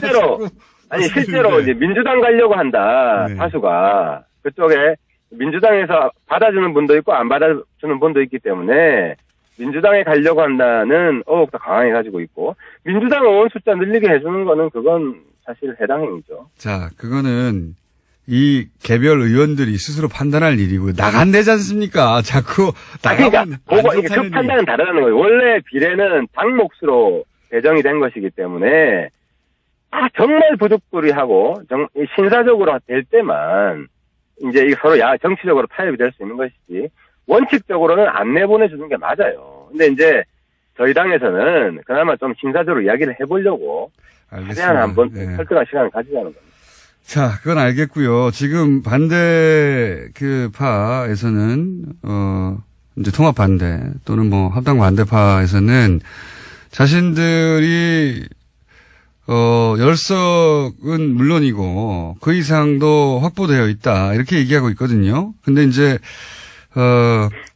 당권파 합당파 안철수 대표 측에서는 무슨 소리냐 열석 되기 힘들다 실제 당 만들면 나갈 사람 얼마 없다 이렇게 얘기하고 있거든요. 의원님은 어떻게 파악하고 계십니까? 그러니까 이제 저는 의석수가 중요한 게 아니라 거기 당은 제가 볼 때 지속 가능하지 않다. 그러니까 예를 들어 안철수, 유승민 둘이 합치는 것만으로 지속 가능할 거냐 비판을 많이 받잖아요. 물론 둘이 경쟁하고 뭐 갈등이 있을 수가 있죠. 근데 제가 볼 때는 그쪽 당은 박정천 세 분이 계시고 그 세 분이 한 목소리가 되겠느냐. 그리고 이선우 후퇴하라고 하는 젊은 의원들이 있고 이게 단일 정당으로 존속 가능하겠느냐. 그래서 알겠습니다. 거기는 나가더라도 어차피 핵분열 될 수밖에 없다고 보는 거죠. 그러니까 그 당의 걱정은 그 당이 알아서 하게 하시고. 그러니까 그 말은 예. 이 의원들이 그 당의 미래를 보고 가는 것이기 때문에 예. 그 안에서 다시 핵분열에 대해서 또 초안골을 보인다. 이런 게 그 충분히 예측이 되는 상황에서 쉽게 이렇게 옮기려고 하겠느냐 하는 겁니다. 그래서 통합신당이 예. 그러니까 결과적으로 통합신당이 저는 많이 남을 거라고 봅니다. 몇 석 많이 남을 거라고 보고 열석 뭐 기준으로 얘기해 보죠. 열석 이상이다 이하다. 저는 뭐 한 10석 전후 그러니까 맥시멈 열석. 맥시멈 15석. 맥시멈 그리고 15석이 많은 거죠. 그러니까 최대 15석이고 예. 제가 볼 때는 평균 정도 해서 뭐 9석 10석 지금 바른정당 규모 아니겠느냐. 만약에 15석이 되면 여기에 비례대표 3명 합치고 한두 명만 2명만 더 하면은 교섭단체입니다. 예. 그러면은 사실 그러니까 그게 마이너스 이게 통합이라는 교섭단체로서 예. 그거는 아무튼 앞으로 보시면 알겠지만 교섭단체로서 유지되기 쉽지 않습니다. 알겠습니다. 지방선거 후보를 못 낼 거예요. 그 정당. 못 낼까. 예, 그 이해했고요. 깊은 큰 바람이 담긴 전망 잘 알았고요. 그러니까 10석 전후에 불과할 것이다. 아무리 많아도 15석. 근데 이제 본인 전망으로는 뭐 8, 9석 이 정도가 되지 않겠는가 현실적으로는. 자 그러면 예 그렇습니다. 만약에 15석 쪽으로 가까워졌다. 그럼 어떻게 하실 겁니까? 염색하시나요? 이번에 진짜로? 근데 그 염색은 아무튼 너무 우리 그때 염색한 약속이 딴 거였잖아요. 무슨 댓글 박근혜 정부 때 댓글 나왔냐 이거 같은데 그건 한번 결판 내고 가야 될 지금 타이밍인 것 같은데요. 염색은 이미 하셨어야 해요. 그거 그게 아니고 댓글 국면이 넘어가지고 다스로 확 바꿨고 요즘은 또 특활비로 확 바꾸고 있는데 진거나 진배 없어요. 진배 없는데 아무튼 그거는 명백한 걸로 나간지 하죠. 안 보고 자, 나간지 안 보고 예. 15석이 맥시멈이라고 하셨으니까 14석에 걸까요? 14석 이상이면 그건 다음 주에 우리 얼굴 마주보고 합시다. 지금 한 전화로. 가지만 마지막으로 여쭤보겠습니다. 예. 최근에 동계올림픽 관련해서 여러 가지 이제 논란들이 있는데 그 중에서 나경원 의원이 IOC에 항의 서한을 보낸 사안, 예, 국회의원이 직접 행동한 건 이거니까 요 행위에 대해서는 어떻게 생각하십니까? 나경원 의원도 지금 어쨌든 IOC에서 통과됐잖아요. 통과된 마당에 이걸 철회하라고 하진 않을 것 같고요. 근데 저도 사실 여기에 대해서 불만을 표출했는데 젊은이들이 지금 많이 지금 분위기가 찬 이유가 과정이 불공정해요. 예. 그러니까 예를 들어 수능 시험도 시험 제도가 바뀌려면 3년 전에 바꾼단 말이에요. 준비할 수 있게. 근데 이번 건은 룰이 그 젊은이들 입장에서 보면 룰이 한 달 전에 바뀐 거예요. 예. 그러려면 최대한 젊은이들의 그 아픈 가슴들을 치유해 주려고 노력을 해야 되는데 그런 노력도 소홀했어요. 그래서 청와대도 그 부분 반성을 했잖아요. 자, 그건 국내 정치고 제 말은 그 점에 대해서는 의원님 말씀에 공감하시는 분도 많이 있을 수 있는데 제가 지금 여쭤본 질문은 그걸 이제 밖으로 끄고 나서 IOC의 단일팀을 반대한다는 서한을 대한민국 국회의원으로 보낸 사안, 요 사안에 대한 논평이 궁금합니다. 그 부분은 저는 과거부터 그랬는데 의사는 표명할 수 있다고 봐요. 하지만 결정된 상황에서는 승복하는 게 맞다. 어쨌든 이견을 표명했고 IOC에서 결론을 내렸잖아요. 그래서 나경원 의원이 이제는 IOC의 의견에 승복한다. 그동안 과정에 여러 가지 문제점들이 있었지만 이제는 단일팀 성공시키기 위해서 같이 노력하자. 그리고 정부도 우리 젊은이들의 아픈 마음을 치유해주기 위해서 노력하자. 이런 식으로 상생으로 풀 때다. 저는 그렇게 생각합니다. 자, 오늘은 전화니까 여기까지만 하고요. 예, 광주에서 고생하시고 광주에서 어떤 대우를 받는지는 다음 주에 오셔서 말씀 주십시오. 감사합니다. 예, 감기 조심하세요. 네, 바른정당 하태경 최고위원이었습니다. 이정률 판사님 직접 또 나오셔서 오늘 첫 순서를 열어주셨고 관련해서 문자가 많이 왔네요. 예, 또 나와달라, 사이다다. 너무 웃기다, 공장장. 재판 대진운이 좋았다니. 예. 불패 비자. 알고 보니 대진운이 좋았다는, 판사님의 지적이 있었고요. 예. 흥부자 커플 같다, 문자 굉장히 많이 왔습니다. 그리고 법원 직원입니다. 라고 문자를 보내신 분들도 있습니다. 법원 직원분들도 방송 많이 들으시나 보네요. 법원은 사방이 현재 적폐입니다. 예, 그리고 사법부가 아니라 죽을 사자, 사법부였어요. 이런 문자. 법원 내에 근무하시는 분들은 아마 저희가 느끼는 것보다 훨씬 더 심각하게 느끼시고 또 그동안도 문제가 많았다고 실감하고 계셨었나 봅니다. 그게 이제 문서로 확인되니까 화가 나시나 봐요. 국민 서명 운동해야 한다. 판사들이 양승태 전 대법원장을 고발할 수는 없나, 등등. 굉장히 문자 많이 왔네요. 예. 저는 66세입니다. 정치의 지읒자도 잘 모르다가 뉴스가 귀에 쏙쏙 들어옵니다. 공장장 너무 감사. 예. 66세 할머니라고 표현하셨는데, 66세 할머니 아닙니다, 요새. 예. 작년입니다, 66세면 요새는. 예, 청년은 좀. 농촌 가면 청년. 예, 옆에 자꾸 정태수사님 앉아서 제 시간에 지금 치고 들어오시는데, 조용히 해주십시오. 자, 그 외에 이제 또, 인디애나주에 계신 분이, MBC가 한창인데, 제가 다닌 회사에서, MB 국밥 먹는 대선 광고를 만들었어요. 하면서 이제 그때 사연을 보내주셨네요. 예. 예, 요즘 이 SNS 시대, 예. 그리고 정몽들이 자발적으로, 자신이 겪은 경험을 중요한 사건과 관련해서 이렇게 제보하는 시대에 숨을 곳이 없어요. 예. 자, 오늘은 여기까지 하겠습니다. 문자 많이 왔습니다. 자, 그동안 독감으로 못 나오셨던 칼 플라라니 사회경제연구소 정태수장님 나오셨습니다. 안녕하십니까? 네, 안녕하세요. 네.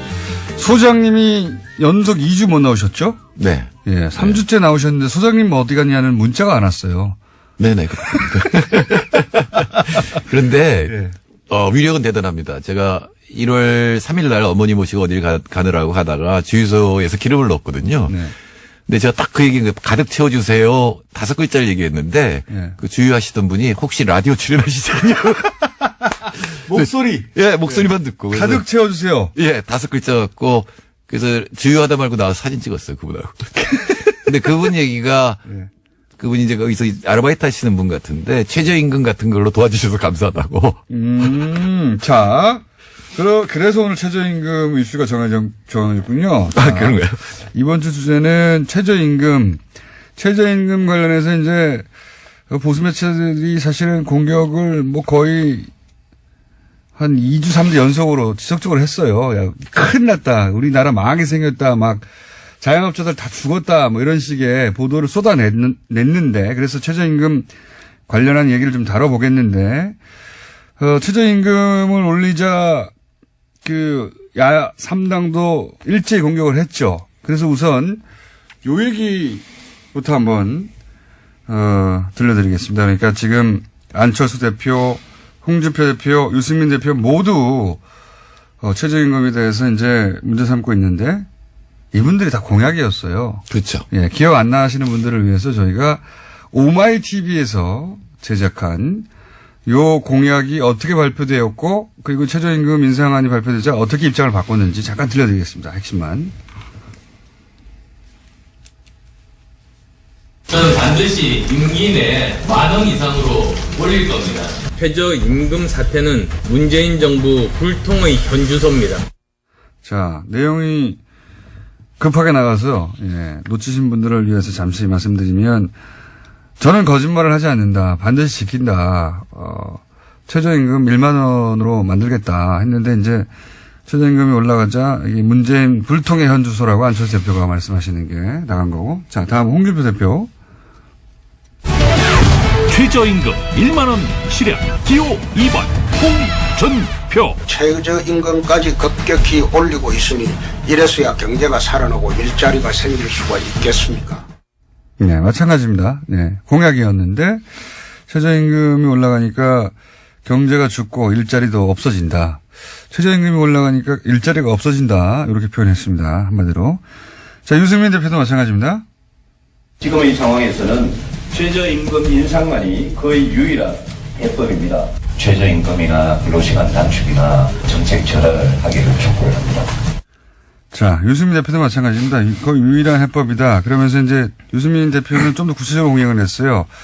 안철수 대표는 임기 내라고 2022년까지죠. 그렇게 되면. 유승민 대표는 2020년까지 10,000원. 근데 이제 지금처럼 급격히 올리면 안 된다고 그랬는데 20년까지 10,000원 올리려면 매년 한 15% 정도 올라가야 돼요. 네. 네. 급격히 올라가야 됩니다. 사실은 당시에 5명의 후보가 3년이냐 5년이냐의 차이가 있었지 다 10,000원까지 올린다는 약속을 했죠. 그렇죠. 둘 중에 하나잖아요. 그러니까 그때 얘기가 거짓말이었던가, 그러니까 속으로는 안 되는데 펴얻으려고 했던가, 아니면은 그땐 맞았는데 지금 1년 사이에 경제가 나빠져서 이제 안 되겠다라고 판단하든가 둘 중에 하나잖아요. 그렇죠. 예, 첫 번째는 이제 얘기할 필요가 없고 거짓말한 거니까. 그럼 1년 만에 경제가 나빠졌냐? 너무 좋아졌어요. 제가 항상 이렇게 운 좋은 정부는 못 봤다 그랬는데 정부 발표 또 한은이 3%로 수정을 했어요. 경제 성장률을. 근데 요새 지난 시간에 지금 그 정부가 지금 잡은 목표치가 달성되기는 어려울 거라고 전망한다고 하셨잖아요? 아니, 통계치로 보면 사실 3%가 안 나와요. 그래서 이게 왜 이랬나 그러는데, 근데 요새 그 세계경제를 보면 넘을 것 같아요. 오히려 정부 전망보다도? 네, IMF 전망이 3.6%인데 요새 보면 한 5% 넘을 것 같아요. 특히 중국이 7% 넘어갔어요, 이미. 근데 우리가 굉장히 거기에 영향을 받기 때문에 그러니까 수출이 굉장히 나쁠 때 내수를 늘리느라고 특히 임금을 올리면 문제가 될 수가 있는데 지금 상황이 좋기 때문에 수출과 내수가 동시에 늘어날 때가 제일 좋거든요. 그때는 개혁을 할 수 있는 그 시간입니다. 그래서 지나가 봐야 알겠지만 문제 없을 거고 저는 사실 고마워요. 유승민 대표나 이제 홍준표 대표나 이런 얘기 하는 게 야, 이렇게 사람들이 서민을 걱정하고 자영업을 걱정했었나? 이렇게 계속 이런 얘기를 해주셨으면 좋겠다는 생각을 하지만 한 1년 지나면은 이분들 얘기가 틀렸다는 게 증명이 될 겁니다. 자, 지금 현재 인상률이 몇 프로였죠? 16.5%. 16.5%. 그러니까 사실은 유승민 대표가 공약한 것과 똑같은 겁니다. 예. 네, 그거는 이제 계속 올리는 거고. 예. 네, 지금 이제 문제는 유승민 대표가 공약했던 수준의 인상률인데 이제 지금은 이제 급격히 올린다고 이제 표현하고 있어요. 예. 예, 걱정하는 게 반청년 반서민 정책이라고 지금 주장하시잖아요. 그 맞는 얘기일 수도 있는데 그렇게 청년과 서민을 걱정하시는데 청년들은 노동시간을 줄일 거예요. 최저임금이 올라가면. 그러니까 보통 이제 걱정하는 거는 임금이 올라가면 노동시간을 늘릴 것이다라고 하는 게 경제학의 그래프상의 문제인데 가령 대학 등록금을 마련하는 대학생 입장에서 보면 최저임금 단가가 올라가면 등록금 마련하면 노동시간을 줄이지 그거 돈 더 벌겠다고 계속 노동에서 공부시간을 줄이진 않잖아요. 그런 측면도 있습니다. 예, 그래서 아마 고용상의 문제는 없을 거고요. 또 하나는 이건데 우리 중소상공인 입장에서 꼭 대학생만 있는 게 아니니까. 네네네. 그 문제가 가령 우리 편의점을 보면 네. 24시간 영업하잖아요. 네. 그 입장에서 보면 굉장히 낭비적인 겁니다. 밤에 2시에서 특히 6시까지라는 일 때는 손님이 안 오잖아요. 근데 고용을 했잖아요. 네. 그러니까 임금이 나가잖아요. 네. 그러니까 만일에 이분들한테 판단하라 그러면 절대로 고용 안 할 겁니다. 근데 위에서 지금 고용하라 그런 거 아니에요. 네. 이 사람들은 문제가 없어요. 노동 시간을 늘리건 줄이건 자기들한테 오는 거는 매출만 늘어나면 되잖아요. 네. 근데 이게 모든 하나만 그렇게 하면 매출이 늘어날 텐데 모든 데가 다 하면 매출이 늘어날 리가 없죠. 네. 그때 10개가 더 팔리는데 10개 상점이 다 하면 1개씩만 더 팔릴 거 아니에요. 예. 그러니까 늘어나는 거 없이 임금만 나가니까 이 편의점 어려운 거잖아요. 예. 그건 영업 안 하면 되는 거잖아요. 네. 근데 영업 안 할 수도 없습니다. 아니 그게 왜 영업을 안 할 수도 없느냐면 위에서 그렇게 하라 그러니까 그렇죠. 왜냐하면 위에서는 10개 더 팔리는 게 자기한테 그냥 이익으로 가는 거 아니에요. 제 말은 임금을 자기들이 내는 게 아니잖아요. 네. 근데 제 말은 실제 편의점뿐만 아니라 자영업자들, 예. 소규모 자영업자들 같은 경우에 이제 뭐 치킨집을 한다든가 이런 경우에 아르바이팅 써야 되는데 이렇게 되면 한 달에 뭐 한 200여만 원 주다가 250여만 원 될 수도 있고 뭐 이런 얘기들 한단 말이죠. 어렵다. 근데 제가 그 얘기를 한 거예요. 네. 영업 시간을 줄이고 모두 같이 줄였다. 네. 라고 하면 치킨을 12시 시킬 걸 미리 시키든가 할 거 아니에요. 네. 미리 산다고요. 그러면은 판매량에는 변화가 없이 노동 시간은 줄었잖아요. 그건 생산성이 올라간 거예요. 자영업 입장에서는. 이게 지금 해법은 일하는 시간을 좀 줄여라 전체적으로. 그러니까 일하는 시간을 줄이듯이 이렇게 생산성이 올라가는 방법들이 나온다는 거죠. 앞으로 이렇게 가면. 예, 물론 아르바이트 하는 쪽에서는 노동 강도가 강해졌다고 얘기를 할 수가 있겠는데 대신에 단가가 올라간 거잖아요. 시급이. 그러니까 그런 식으로 해서 생산성 향상분이 이 임금 올라간 거를 흡수하는 게 분명히 있거든요. 그게 실제 이런 현실에서 일어나는 일입니다. 실제 이런 정책을 쓰게 되면 결국 그런 방향으로 가게 됩니까? 네. 그리고 전체 수요는 아까 말씀드린 듯이 경제가 좋기 때문에 전체 수요 늘어나요. 그렇기 때문에 생산성 향상분하고 수요 증가분 때문에 현재는 이 충격이 다 흡수될 수 있는 그런 정도의 상황이다. 그리고 이게 전 세계적으로 여태까지 최저임금을 올렸을 때 어떤 일이 벌어지느냐는 고용에 효과가 없다. 네. 그러니까 늘어나지도 않고 줄어들지도 않는다. 였고 그다음에 그게 전 세계적인 사례다. 여태까지 수천 개의 사례를 학자들이 연구를 했거든요. 근데 최저임금이 이만큼 올랐을 때 그러면 각국의 경제 상황은 조금씩 다르겠지만 각국에 미친 영향을 사례를 연구해 보면 90% 이상이 고용에 영향이 없다예요. 고용 영향이 사실은 없다. 그 생산성 흡수를 하거든요. 생산성을 향상시켜서 흡수를 하는 게 작용을 하기 때문에 고용에 영향이 없습니다. 그러니까 뭐 제가 자신 있게 얘기할 수 있는데 더구나 경제가 좋아져요.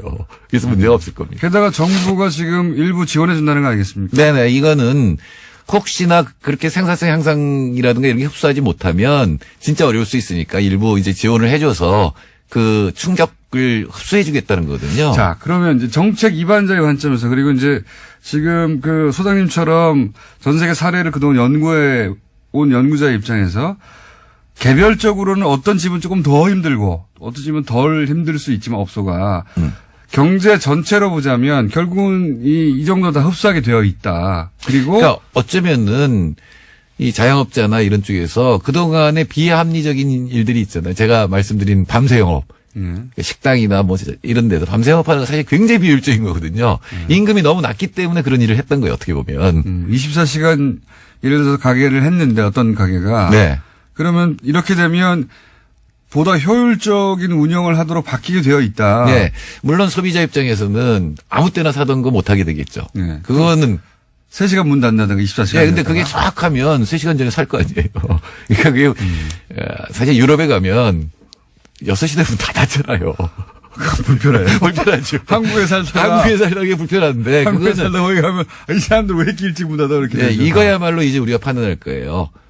우리가 어떻게 행동하는 게 남들한테도 이익이고 나한테도 좋은 일인지. 이 말씀은 이런 거네요. 그러니까 결국은 이제 그 임금이 조금씩 더 올라가고, 그게 이제 자영업자의 관점에서 당장 힘들어 보이지만 결국은 효율을 더 높이고 혹은 삶의 방향도 좀 바꾸게 되고 점점 그 방향으로 가는 게 맞지 않냐. 네, 그러니까 1인당 GDP 3만 달러의 삶이라는 거는 예. 지금처럼 살면 안 돼요. 못 살아요, 그렇게 하면. 그러니까 외국에 가서 불편한 것 중에 하나는 거기 임금이 너무 높기 때문에 우리한테 지금 제공되는 서비스가 제공 안 되는 거거든요.